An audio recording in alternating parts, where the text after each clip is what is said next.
Tell me about when you applied for the job at Bright School and you met Miss Bright for the first time.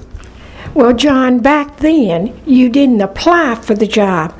You had somebody recommend you, and Shirley Norris Hodge was already at Bright School, so she recommended me to Miss Bright when she was ready. The old guard, which had been there approximately 30 years teaching, were ready to retire.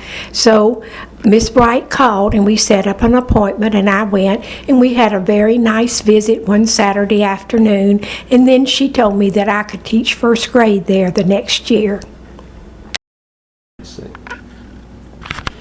Tell me about your 16 years of teaching at Bright, what you enjoyed about working there.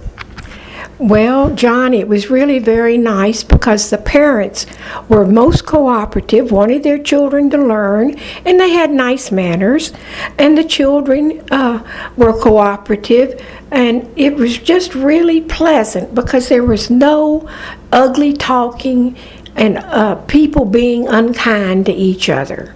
And everybody, the teachers and Miss Bright and Mrs. Davis, the principal, they wanted everyone to get along. What are some of your memories of Mrs. Davis, the headmistress?